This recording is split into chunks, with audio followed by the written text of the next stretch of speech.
Hi, my name is Trinity, and for my pastor's speech, I'll be talking about misinformation on social media.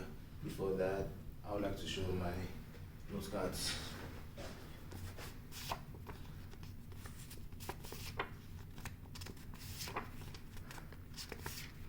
And presently, I have four note cards. Now I'll start. That was a noise I made last few days. That was me just coughing, but like I knew it was more than the cough. Not because of like the thing going on, but the fact that I'll have to drink a concoction, which my mom found online that said this could cure coronavirus.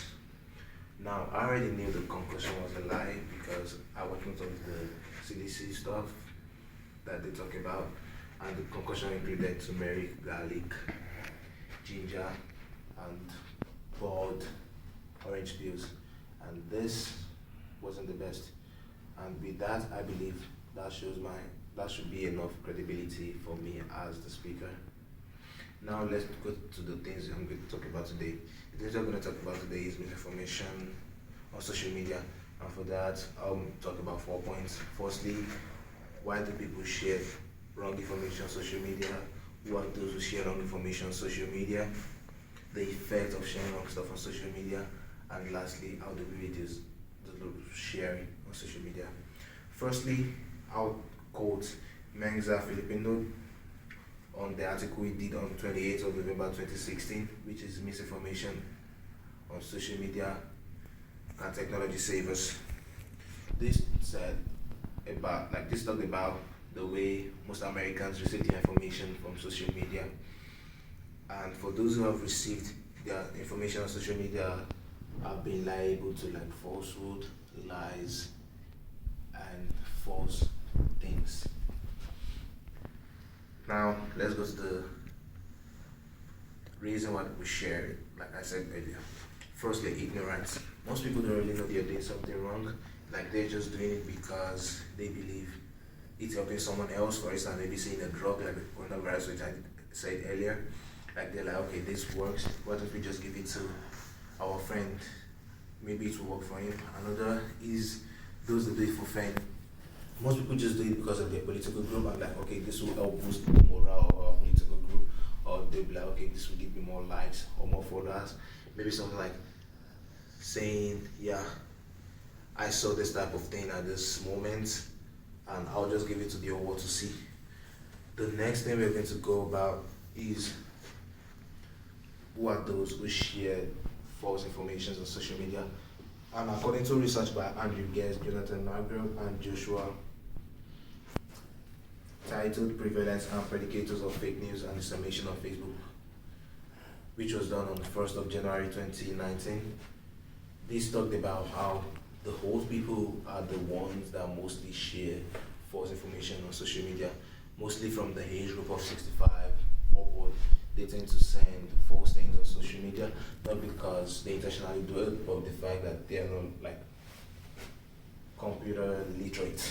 Another set of people who do send false information on social media will be the political groups. Like they tend to like look for things that has a political gain for their parties and then become political bias without verifying the source of the news, maybe it is right or wrong. And then we go to the next people, which is the general adults.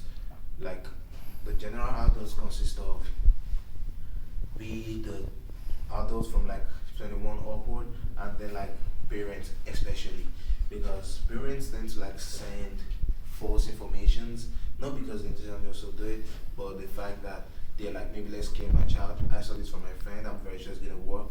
They just send to another person. And to back up that, according to a research by Pew Research Center done by Battelle et al., it says 23% of US adults had shared false news, both intentionally and unintentionally. Like they just share it, maybe to scare their child or for other reasons. And from there, I'll go to the next point, which is the effects of sharing false information on social media. The most important effect is one, it could lead to death. Like people wonder, like, can just sharing information lead to death? Yeah, actually, it can lead to death. And to go that, I'll go with what happened in Nigeria Nigeria. I'll quote the news, which is the report that came from ABC News on the 30th of September 2014 by Nils Lebrant. It talks about the way two Nigerians died during the Ebola outbreak, not because of the Ebola, but the fact that they believed a post online which said drinking high concentration of salt water will cure Ebola, and another 28% was 28 people were like hospitalized.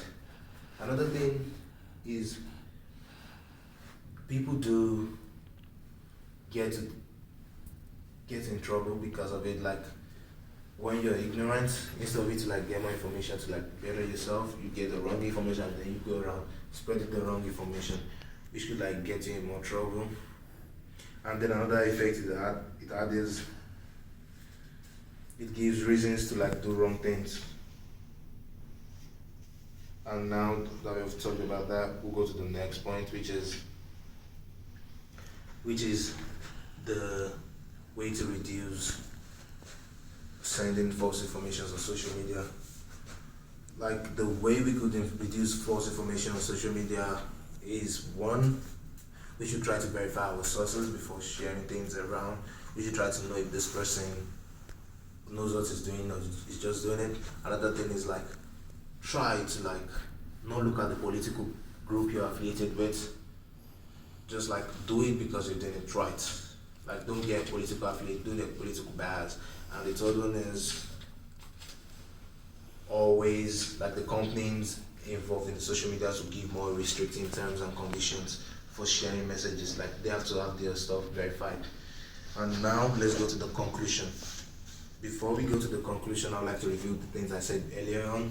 With today, I'm trying to persuade everyone to like make sure they check this, like verify their sources on social media before sharing the information or verify the information. To go back to the points I mentioned earlier, firstly we went about why people share things on social media, the false informations, also the people that share it mostly. Third one is the effect of sharing things on social media, and the last thing was the way to reduce it. And in conclusion, according to research by Esteban Ospina in September 18, 2019, 7.7 billion people in the world. We have 7.7 billion people in the world, and out of those 7.7 billion people in the world, 3.5 billion are online, which means any information you send is important because a lot of people could get it. Like information moves very fast, so please try your best to check your information before sending it, or like try to tell everyone else before. Like try to tell people that send wrong information to try to check the information before sending it, so as to make the world a better place. Thank you.